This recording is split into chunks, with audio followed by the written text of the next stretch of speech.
Hello, everybody. This is William Cooper. Welcome to Awakening Together, Relaxing into Happiness. How is everybody? I trust you're doing well this week. This is our time for you to ask any questions that you'd like about your path. And while you're thinking of questions, or perhaps you just want to listen in, I'll talk about a few things. Hey, Jules. Hi from Scotland. Hi, Alexandria. Hi to everybody out there. Lately I've felt like starting with almost every podcast. And that is just to say, you are such a bright light. I can feel you so strongly. That is your nature. You are the most powerful force in the universe. That most powerful force is what's coming through you. Whether you feel it or not, it is. And I'm not talking in metaphors. Let me give you an example. When I go walking in the morning, I get up and start walking about 6 o'clock in the morning, and I walk for an hour and a half. And it's a walking meditation, I suppose. I live out where there are a lot of trees and sort of a rural area. There aren't sidewalks, so I just walk down the road, and it's pitch black. Sometimes there's the moon, sometimes always stars. It's beautiful and trees everywhere. It's just gorgeous. Well, for the last month and a half, as I'm walking down the middle of the road, I see a light hit my back, and it throws light all in front of me on the road. And I turn around quickly because I'm walking in the road and I want to get out of the way in case I think there's a car coming or a truck. And people can drive quite fast down these country roads. Well, I turn around and nobody's there. They're not street lights out here. They're not lights. There's nothing. It's just light coming out of my back and my feet. This happens. You would think I would get used to this, but I'm not. Because I keep thinking, well, maybe this time it's a car. Maybe this time it's a truck. So I turn around. And I'm really thinking it is. And every time I'm surprised. It's just light coming out of my feet and my back. I say that because that is not my goal. I am not trying to have that happen. I'm like you, simply baby stepping every day, just doing my practice. And every day, a little bit more is released, a little bit more is released, a little bit more is released. And as a side effect, as we continue to do this, the light that we are begins to show through, and we begin to experience ourselves as light. So when I say that the most powerful force in the universe is shining through you, I really, it's not a metaphor. It's not a nice teaching. It's a fact. And I can say that I understand if you don't feel that way because I haven't felt this way. My lifetime has been one of a lot of suffering, like many of you. And all I aspire to is not to suffer, just to be happy. That's it. I'm not aspiring to talk to angels or have light coming out or Jesus appearing to me or all the stuff that has happened. But as we release through our baby steps the things that are clouding us and we become clearer and clearer and clearer, there's not so much inside anymore. There's not so much clutter. And when there's not so much clutter, all that's left is a lot of light and peace and happiness and well-being. And it's very real. I'll tell you another weird thing about walking down the road and this light is coming out. You know how in the road, sometimes when they make asphalt, there's little, I guess, pebbles or something in there. I'm not sure. But that light will catch those sometimes and they'll start to sparkle as I walk by. And another weird thing is sometimes there are rocks and pebbles because I'm out in the country and sometimes I'm walking down dirt roads and things like this. When that light hits it, it lights up the front side of the rock, but the back side is dark, just like if you had a flashlight and you were shining it. That's how it looks. And trust me, I'm like you. This happens and you just can't believe it. So I look at it from this way and that way. I blink my eyes. But it is happening, and we're all the same. We're this bright light. So the most powerful force in the universe is coming through you.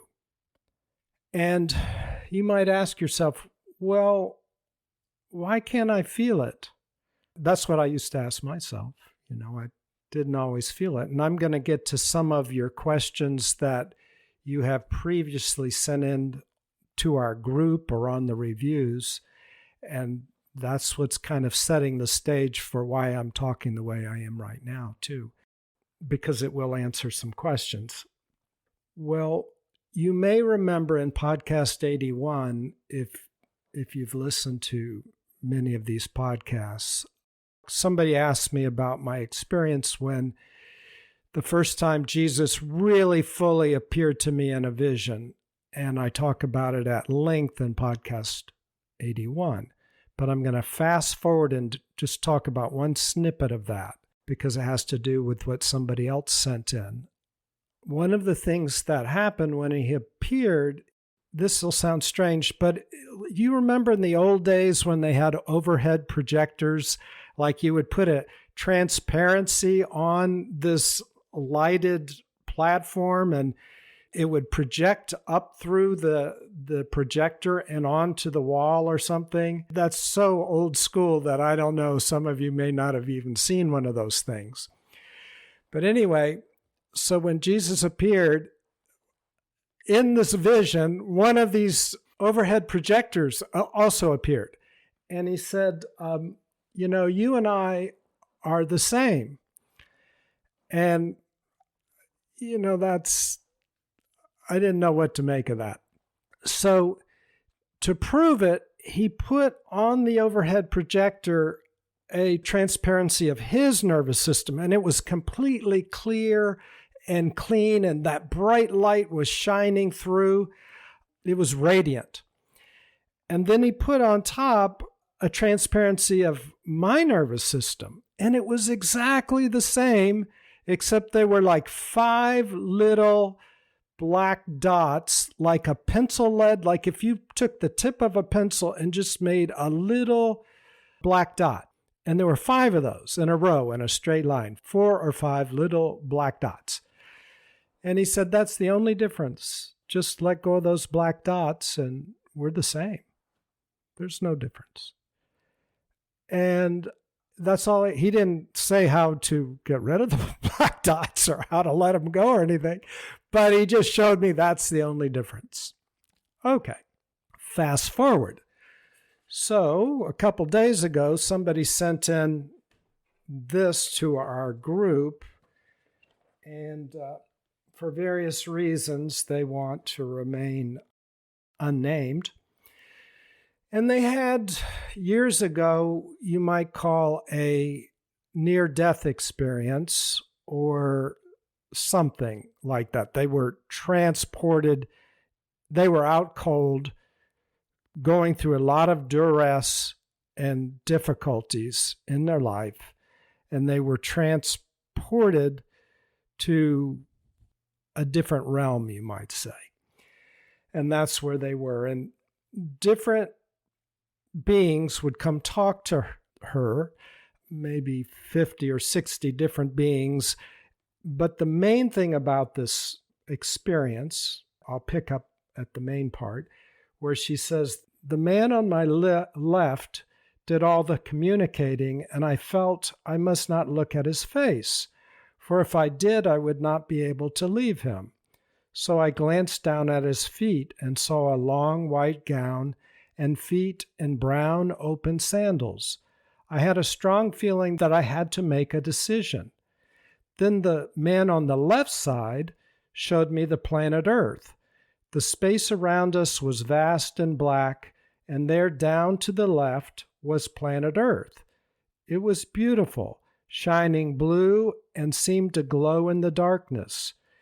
The man communicated to me, that is you. That is your whole life. Then he showed me a minute black dot on the globe and communicated that that was the size of my present perceived troubles in comparison to my whole life. And then his words were clear, and he said, and now you must go back. I felt wonderful, completely restored.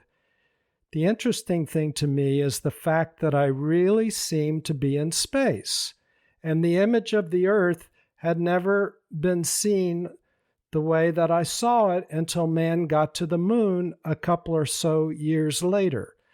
When these images appeared on TV, the Earth looked precisely as I had seen it. Well, I carried on in life with a completely different outlook. I drew away from people who were emotionally blackmailing me and gave up trying to please them. So, these black dots, we all have them, just a few. And I started this live session by saying that you are a bright, radiant light. But what happens, let's say you have 3 black dots, little tiny black dots. They're so tiny, like smaller than a period on an email.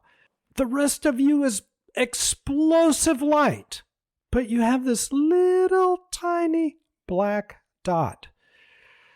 What happens is when we come into this world, into this creation, everything slows down, and the few little specks of discord, of attachment, or whatever, the things that we want to let go of, those become our world. They become magnified.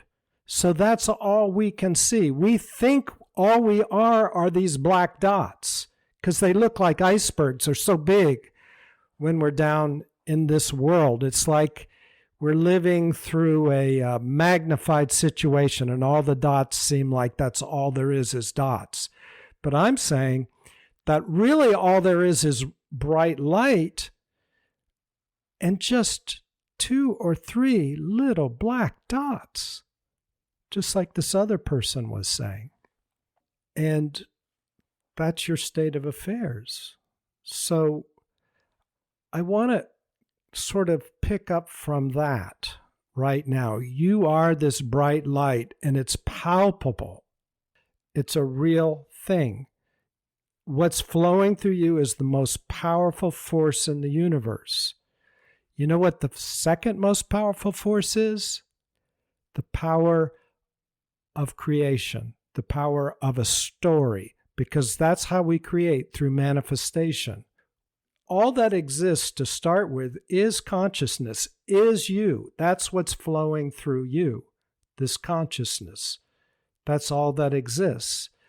But when you put your willpower on it and your intention, and you put a strong attitude into it, you freeze that into a shape, just like you can freeze water into a shape.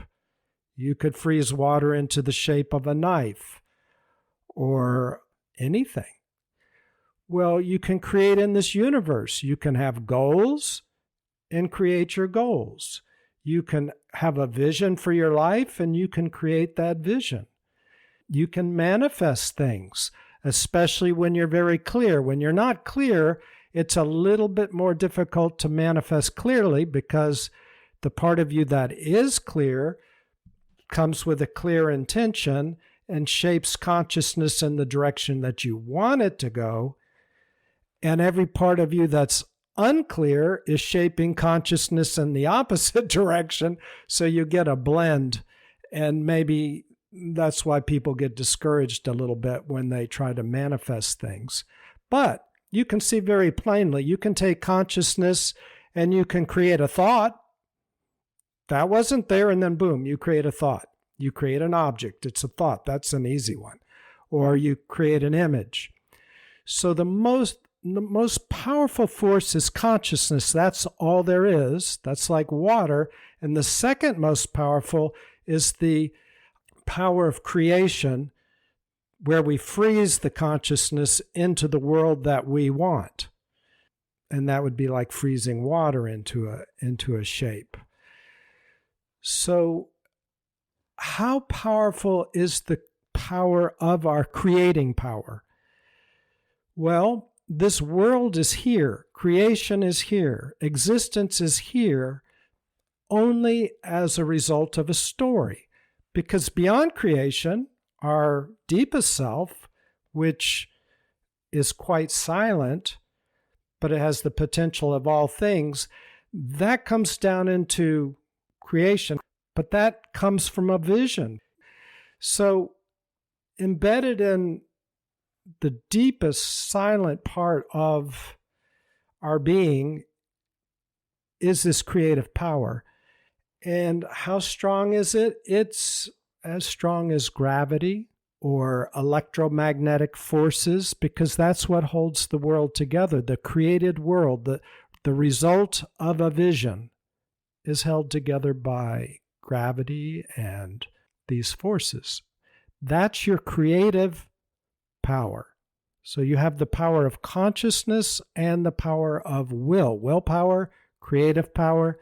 And you might remember, but in podcasts 142 and 143, I talk about when you create objects like thoughts or even problems, what you've done is you've taken love, which is consciousness, and with great attitude and willpower, you've turned it into a problem or a good thing. Either way, an object of some kind. You've turned it into your life. So that's your power. Now, here's something else that somebody else sent in to me. They wrote, "My nervous system is highly sensitive and I have an empathetic nature. I can go to a 12-step meeting and come away very depressed. And I realized someone in the room was feeling hopeless. Besides sitting with the feeling, are there other ways to release other people's energy or ways to protect myself from other people's energy?" Well, like most things in awakening, there are many levels to an answer because we exist on many, many levels of various realities.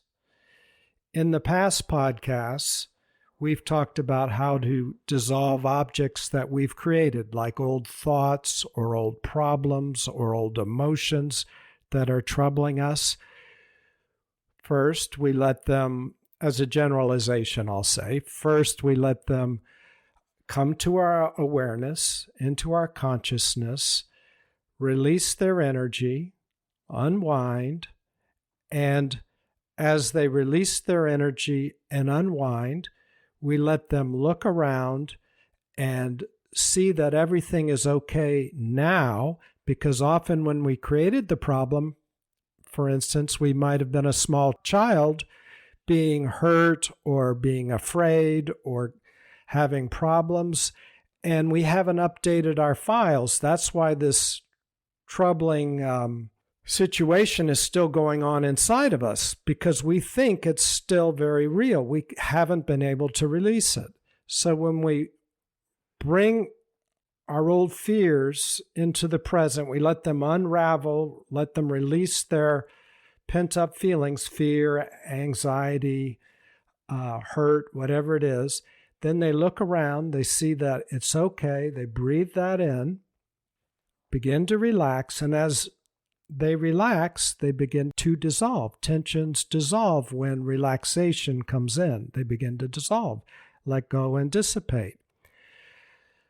What's very important in this process is when you feel a tension in your body, like if it's, let's say I feel a tension in my stomach. Sometimes I might, a long time ago, have said, I have a block in my stomach. I have tension in my stomach. But really, it's not that I have a block. It is that I am actively blocking. I am the block. So to release these things, and I know you all already know this, but to release them effectively, you have to just tell yourself the truth. I am the block. I am blocking. I'm blocking now. Even though most of me feels pretty well, and it's only that my stomach really hurts, but I have to own it. So I have to say, I am hurting my stomach. I am causing my stomach to hurt. I am causing my stomach to hurt. You own it. Because you own it, now you have power because you're connected to what you're really doing. When you're dissociated and saying, oh, I have a block that I have to let go of, you're disassociated because that's like, well, I'm doing fine, but I got this block over here. If I could just do the right thing, it'll release and it'll go. But generally it won't go because I'm disassociated. So this time around, I own it. I am causing the block. Because I'm owning it and I am causing the tension, I can uncause the tension. I can just stop. I can take a breath. I can look around and go, oh, I'm okay. I don't have to tighten my stomach. I'm okay. So these are various ways that we've talked about in the past of releasing things. Getting back to this question about the person in the 12th step and somebody there is feeling hopeless and they're absorbing it because they're very empathic and sensitive. Well, the other thing I could say, well, let me say this. When I was in India, this happened about 15 years ago, there's a monk named Radha Krishna, very awake. And you could feel such light coming out of him. You could see it, you could feel it. He was radiant. And I asked him, he's my friend, and I said, Radha Krishna, do you have stuff coming up? Do you ever feel like old things coming up and old troubles and stuff like that? Or are they all gone? I don't know. How does it work? And he said, oh yeah, stuff still comes up to release. But he said that because he's resting as himself, as pure light, when it comes up, it just sort of hits the light and it goes up in a flash, like, and it's gone. It's gone.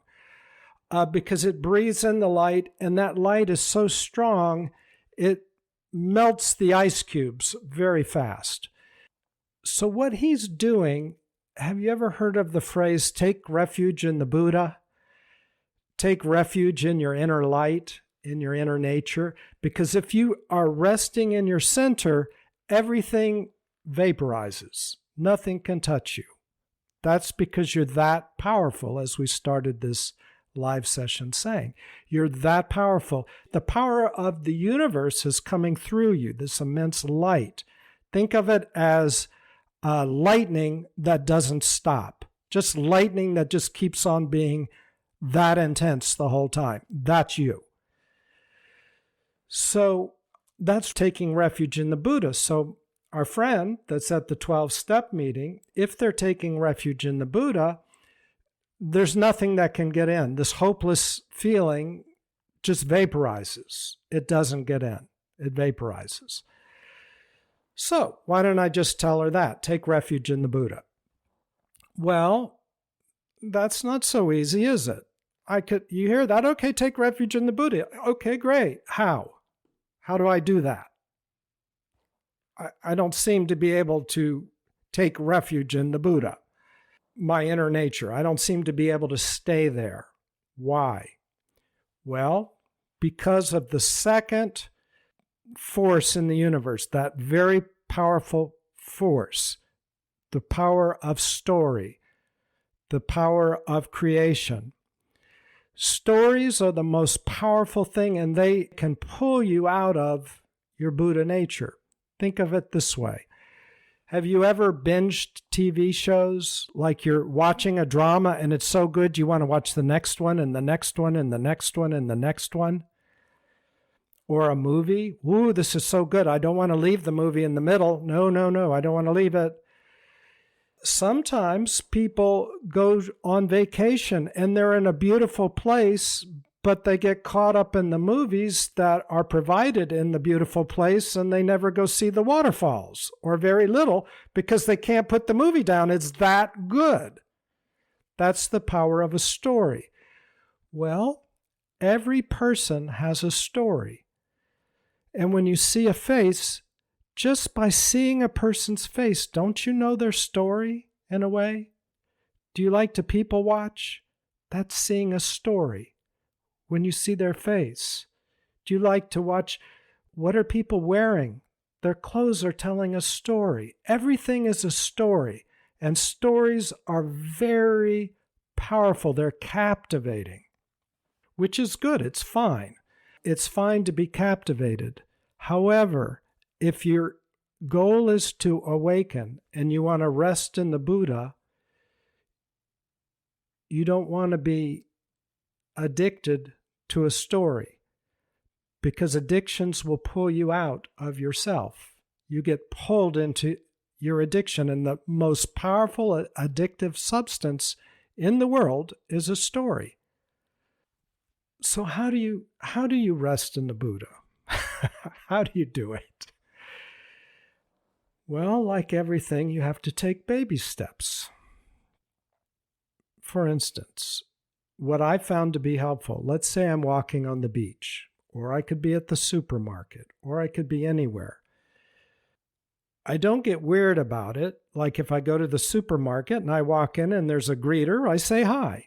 But then after that, I just keep my gaze focused on the floor or the things that I'm buying. I don't look at other people, because every time I look at other people, why am I looking at them? Because I want their story.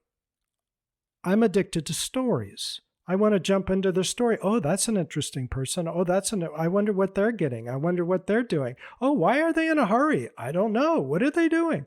Without even thinking about it, I just get caught up in the whole experience. So I have now gotten into my addiction, my story addiction, and it pulls me out of my Buddha nature, because now I'm in an addiction. I am captured in that black hole. So like anything, you have to practice to stay in your Buddha nature. It doesn't happen automatically. It happens in two ways. One way is by doing all the things that we've talked about in the prior podcast. You've let go of so much that's separating you and blocking you, that you're feeling your inner light more and more and more, and therefore it becomes easier to stay with yourself, like Radha Krishna. And like Radha Krishna, as you are more and more centered in your light, difficult feelings vaporize quicker and quicker. But the second way is to recognize the power of stories and to take baby steps, just like you did in your other practices, to let go of things that were capturing you, thoughts or emotions or whatever. So when I go to the grocery store, I just look down and I don't get involved in people's stories. I'm temporarily withdrawing my senses from the world, and therefore able to rest in the Buddha without so many cross currents. I just look at the floor for that reason. If I'm walking on a beach and there are a lot of people there also walking, I look at the sand, I look at my feet, I look at the sea. Or if I'm in nature, I look at the trees, if I'm on a nature path and there are other people. Isn't it true that normally you'll look at the other person? Isn't that your habit? Because we love stories. And your habit isn't to look at yourself. Yeah, sometimes we do. People say, oh, I don't like to meditate. It's so hard. Maybe I can put aside like 3 minutes a day. or 5 minutes a day and I can meditate. Well, that's how much time I spend on me. The rest of the time, I'm so addicted to stories that's what I'm putting my time into. So to break that habit, I just look at the ground, or I look at my feet, or I look at the sand, or I look at the ocean, or I look at the forest, or I look at the trees, or I look at the sky. Everything but the people.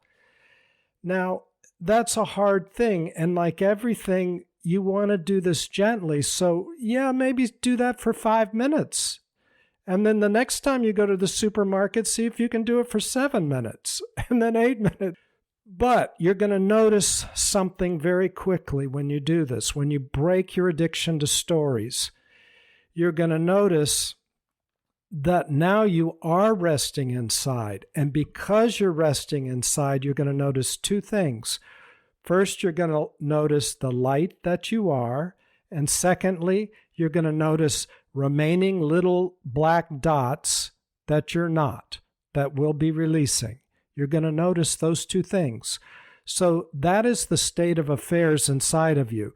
This light, this love, this peace, this well-being, you're going to notice some of that, and then you're going to notice all the other stuff that can release. So you'll see very clearly what your situation in life is. And you can refocus and continue to let go of the stuff that you don't need and rest in who you are.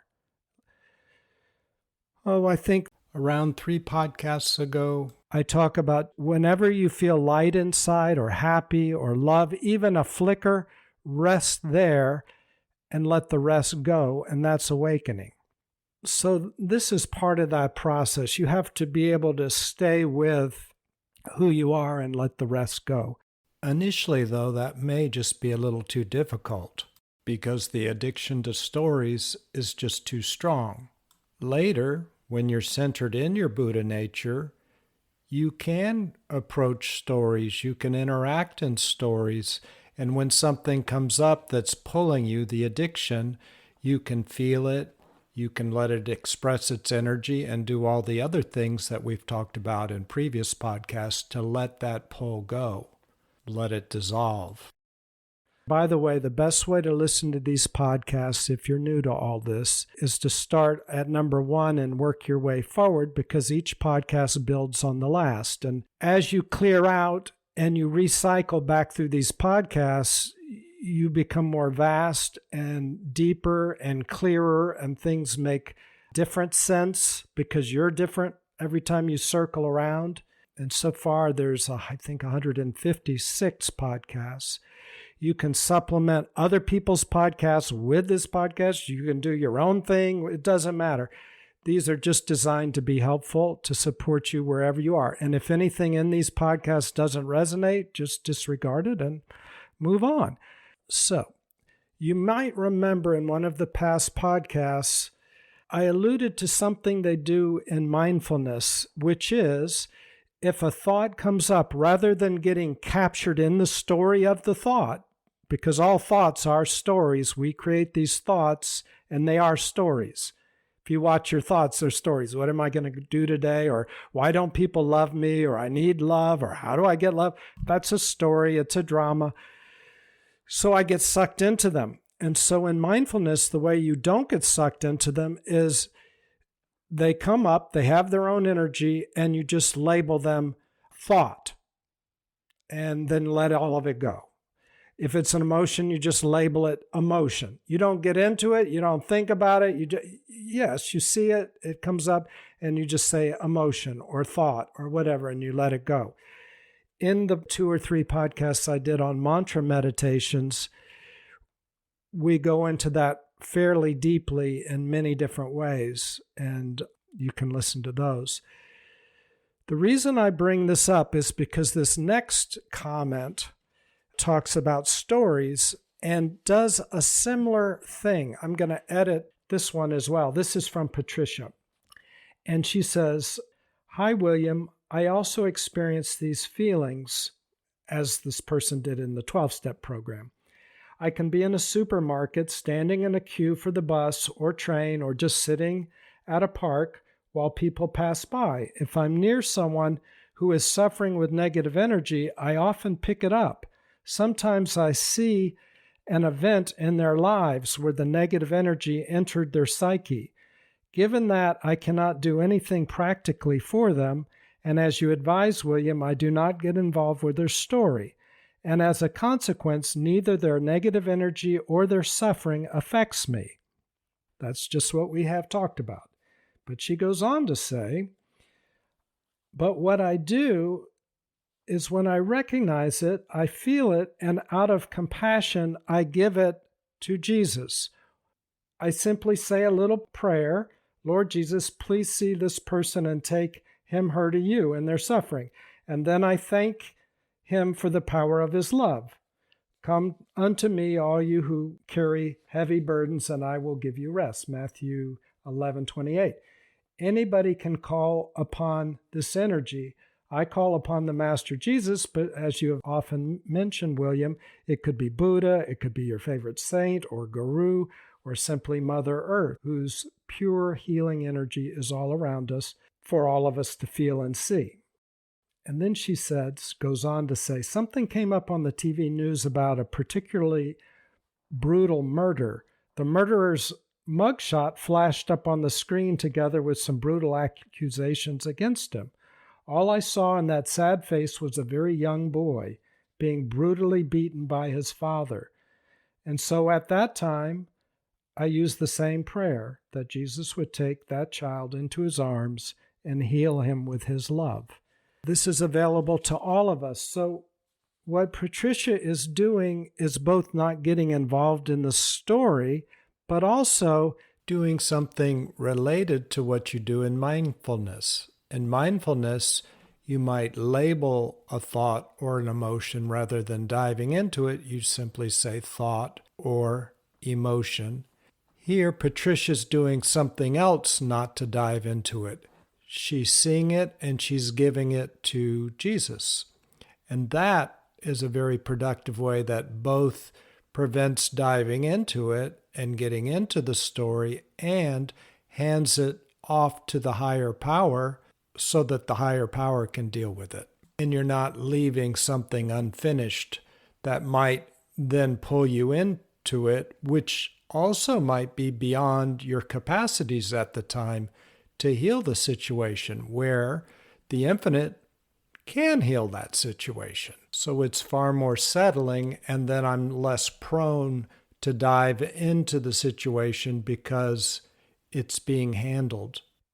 And one last thing, when my guru was projecting energy through me and I would put my hands on people like so many of us did that he worked with, and they would feel healing energy coming through them or awakening energy, what he told us is give it to God.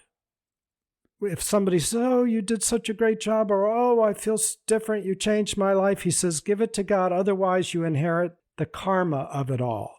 You take on the karma of that interaction, and you don't want to get stuck with all that karma that's coming through, all of the negativity that's healing, but now it's going into you or whatnot. You don't want that. So just give it to God.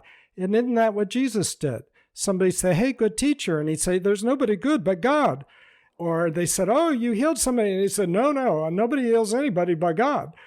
Give it to your higher self, which ultimately is you, but your personal self doesn't take on all of that twisted stuff.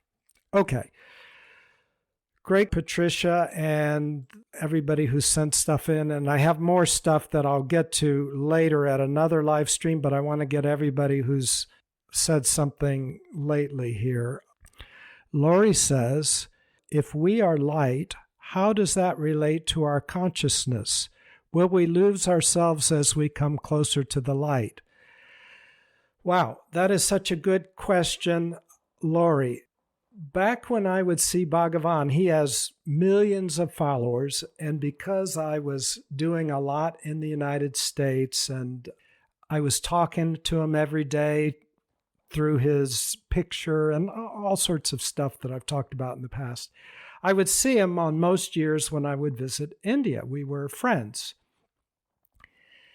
And one of the things that they tell you is when you go see Bhagavan, you might want to write down anything that you are going to talk to him about or would like to talk to him about, because what happens is when you get in his presence, the light is so bright, your story disappears.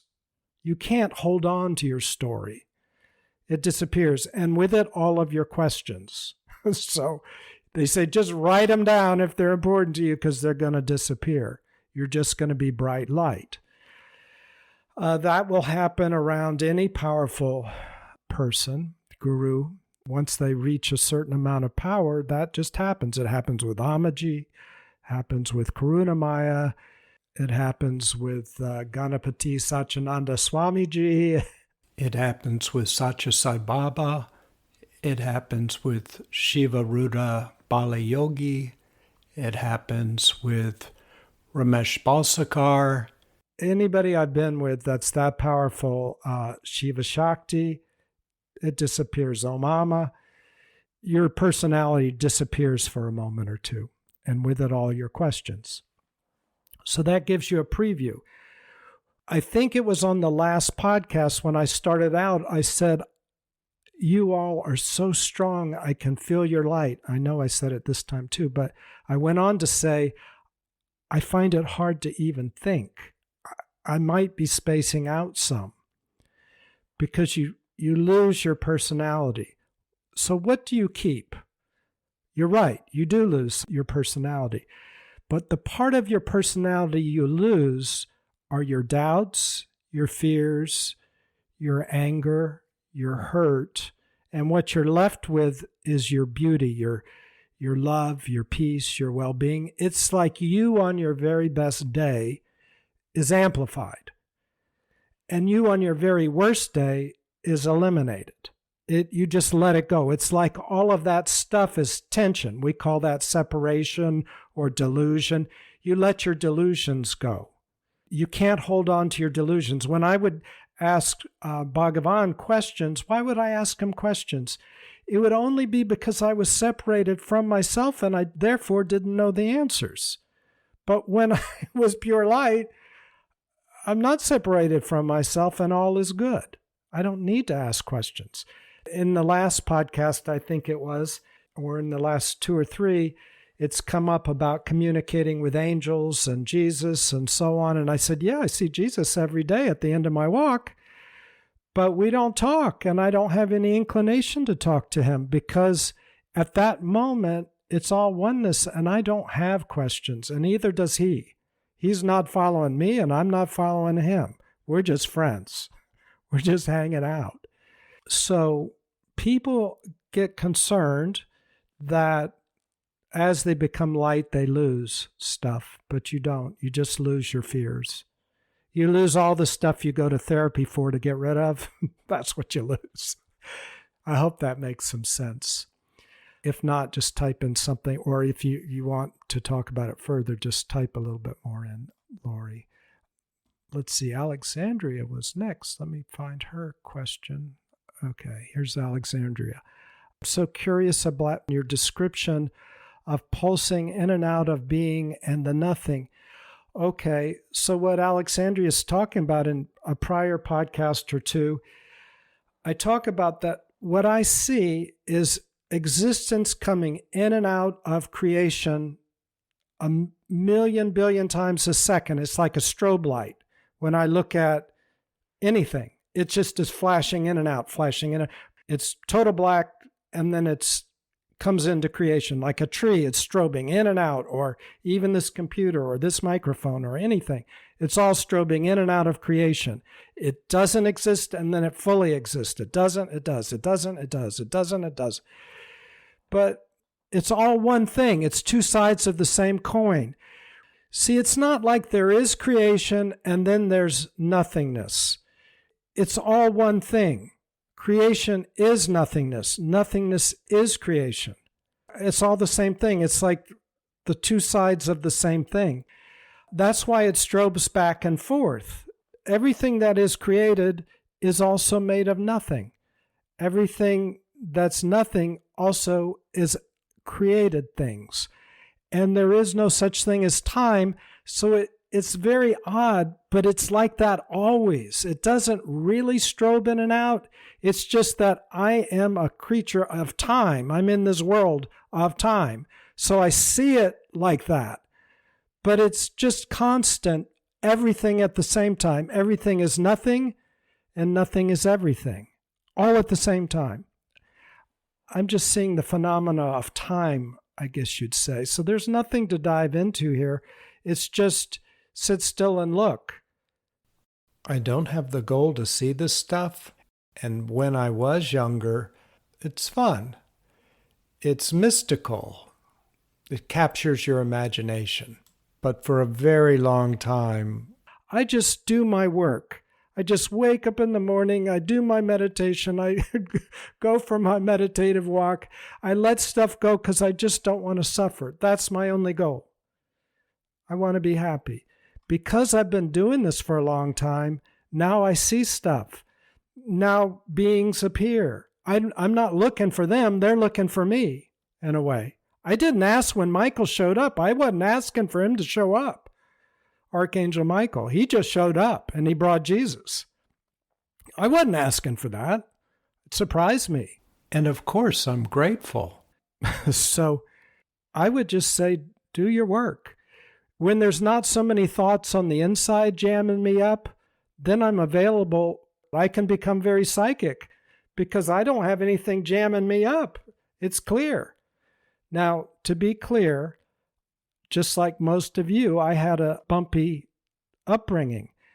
And I have a lot of PTSD in my life. And I've released a lot of that stuff.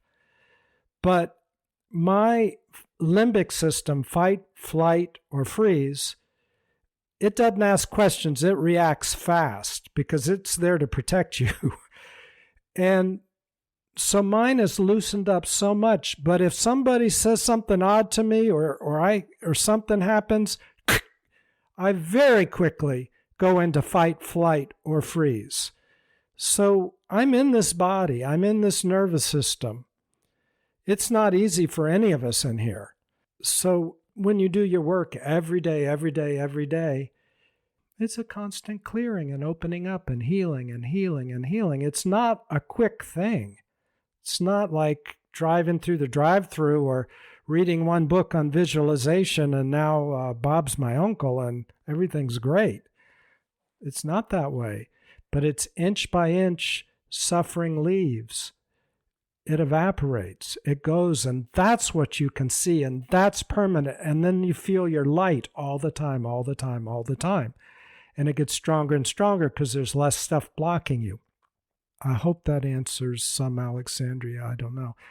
Jen, hello.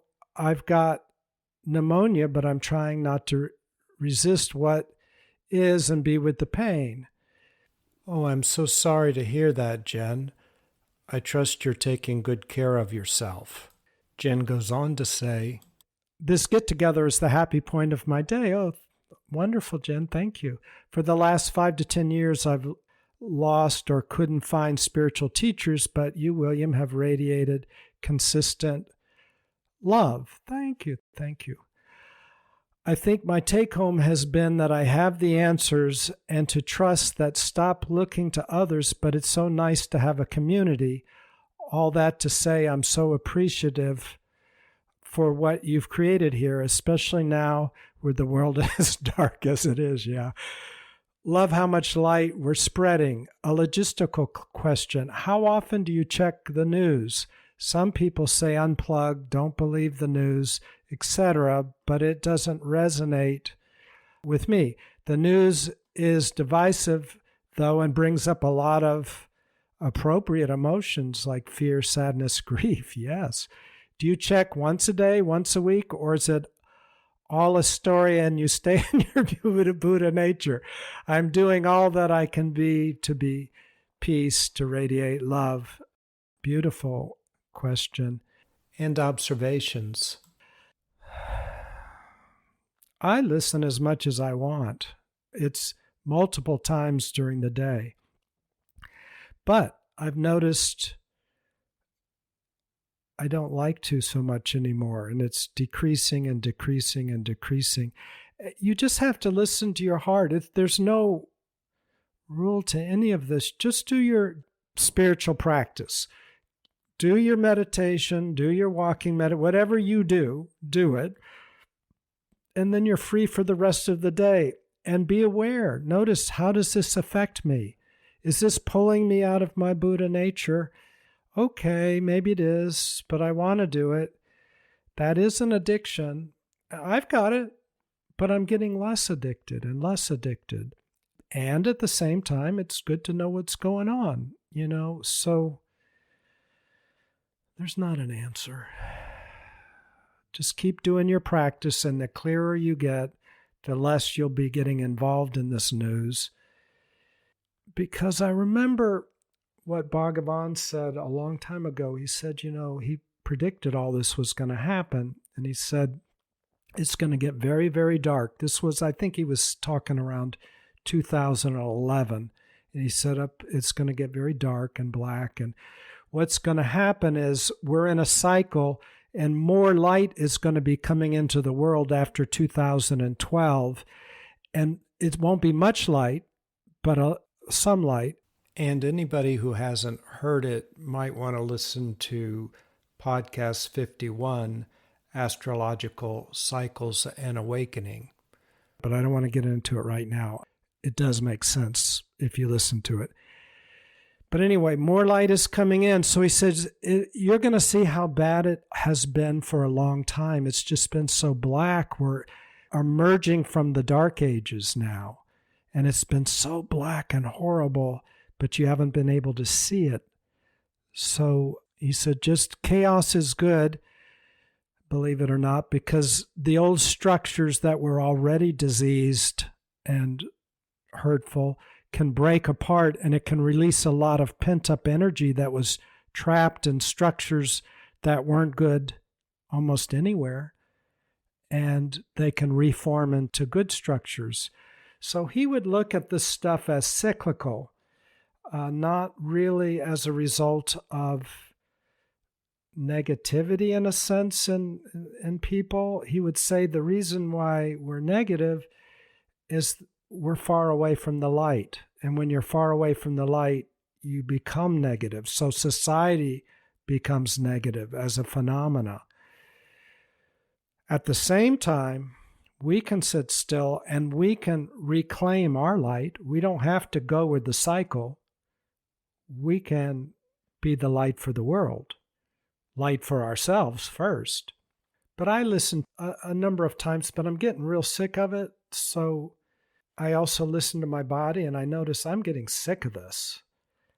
And I'm focusing more and more of just sitting still and not jumping into stories like we just talked about. Stories are powerful. So for me not to do it, and I'm getting better and better at that. I'm feeling my Buddha nature. I want to feel it all the time, 100% of the time. It's there. I can check in, and it's always there 100% of the time. I'm never cut off from my Buddha nature, but I can be distracted from it by a story.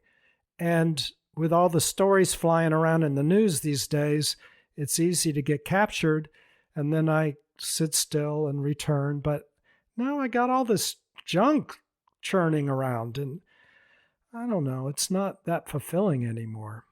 I hope that helps. That's what I do. Gary says, William, is there any way to get over anxious attachment? Yes, Gary. I don't know if you've gone through all the podcasts, because they can be quite helpful. If you have, I'll say this for everybody else. Most powerful, starting in number 1 and working your way forward, they really little bit by little bit by little bit help you let go of what's causing anxiety and attachments. So they're working on you. Each podcast is working on you. But then I really focus on, say, podcasts 26 through 30, which are on PTSD. We have PTSD, many of us, without knowing it, and we lock in a physiological reaction that holds, in a physiological way, anxiety and attachment within our body, and there's a special way to release it, which I touched the surface on in podcast 26 through 30. And if you need more work with that, then you can delve into somebody that does it more deeply. And yes, even though I am a psychotherapist, none of this is psychotherapy. It's just me trying to be helpful. You're probably already doing this, but working with a psychotherapist who is well-versed in anxiety attachment can be extremely helpful, really working with a person. And these podcasts can really support your journey as well. Podcast number 156 is a very personal story about what I found helpful with some of my anxiety attachment. Also, podcast 123 on non-attachment, although not directly related, can be helpful along the way. A lot of my other podcasts, I deal with anxiety because anxiety happens when we separate from ourselves. So just the process of staying consistently with your practice, doing daily baby steps every single day consistently, will slowly start to wear away and let go of that anxiety. And I found it helpful, and I feel so much better. And there are days or times in the days where all I feel is joy and happiness and radiant light. This light that I see in the morning, I feel it all through my body. It's like being with my guru, but only I'm there. So I use myself as an example so people can say, well, if he can do it, I certainly can. That's what I'm going for here. That's why I bring up examples, because if I can do it, I can tell you, you certainly can. I hope that helps, Gary, but the short answer is yes. To your question, yes. Alexandria, so you talk about leaning into the pain or the story or whatever. What I'm saying is if you stay in the light, everything else disappears. There's only two things. Rest in the light that you are and let everything else go. I don't mean by willpower, I mean by letting them unwind, release, and go. You don't jump into the story, you just let it go. I hope that makes sense. If I fight off stuff that I created, like I was creating a problem and then I was fighting with that problem that I was continuing to create. You have to just stop creating the problem and then there's nothing to fight with. Let's see. I hope that makes sense. Lori says, are we trying to feel connected to others when we focus on stories? Shouldn't we want to connect to others? Yes. Connecting to others is good. Be connected to everybody. Just don't be attached to anything. We get sucked in when we're not connected to ourselves. If we are fully connected to ourselves, if we are fully resting in our Buddha nature, when we connect to somebody, we can go deeply, we can talk to them, we can empathize, we can be helpful, but the whole time we're grounded in ourselves, so we're not getting lost in their issues. It's their issues. My sister is a Buddhist, and her teacher or guru was the brother teacher with the Dalai Lama, parallel paths. And she would talk to her guru. And somebody was upset about having their car broke down. And he said, why are you upset? You're fine. It's your car that has a problem. You don't have a problem. So it's the same when you connect to somebody else. If you're feeling triggered or if you're absorbing their problems, why are you feeling depressed? You're fine. You're helping them. They're depressed. Does that make sense? When you're clear on your inside, their problems aren't your problems. They're their problems. You're helping them with their problems. You don't have a problem. The person with the broken car, the car had the problem. They didn't. They could still remain happy. They were just as fine as they were before the car broke. if that makes any sense. So yes, we connect, and it's like that podcast 123, enjoying everything, but don't be attached to anything. And our level of attachment is proportional to our level of disconnection to ourselves. If we're very disconnected to ourselves, we'll get very sucked into another story. If we're very connected to ourselves, we will be grounded and we can offer help, but we're not sucked into their problems. It's their problems. Does that make sense? Okay. Thank you. Patricia says, after listening to all 150 podcasts and sitting with William's advice, my anxiety levels have dramatically reduced. Thank you, William. And Patricia, thanks for saying that since Carrie brought that up. I know that's why you brought it up. Alexandria says, I love that so much, hanging out with Jesus. Yes, and he's my friend ever since a child, but I want to be very clear. There's not a Jesus thing or a Buddha thing or any kind of thing. You are your own guru. Jesus isn't following me. I'm not following Jesus. There's no thing with Buddha or anybody else. But I sure do listen. Jesus is far more awake than I am. So is Buddha. So I listen if they got any suggestions. Sure, yeah. But it's not like the old school stuff, which is a bit funny to me. Lori says, yes, your words are so helpful. Thank you for taking the time to share your knowledge. Oh, it's my honor, really. I want to emphasize, I am you, you are me. And what I mean by that is we're the same. When light is coming out of my feet, I'm like you one day that's walking down the street. You see light coming out your feet. You can't believe it. This has been happening for over a month, and every time I can't believe it. Everything I'm telling you about my anxiety going down, I'm like you, Gary. I just want that so badly, and then it happens, and I'm so happy. This works. And thank you, Patricia, for saying that. And thank you, Jen, and thank you, Alexandria, and everybody, Lori. Everybody. We're the same. That's the point.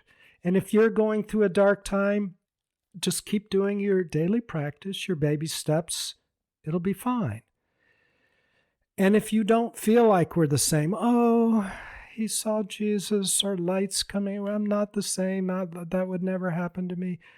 That's how I felt. People say stuff like that. Oh, and then another thing, somebody would say something and I'd go, oh, well, I'm not experiencing it just that way. I have to change my practice and do it just like they're saying, or I have to see what they're seeing or feel what they're feeling, or I have to have light coming out of my feet, or I have to be able to see reality come in and out of existence. That would block me so bad for years and years, so I gave it up, and that's the key. Just follow your heart. Do what you have to do. Your heart will tell you, do the next obvious thing. For you, not what I say.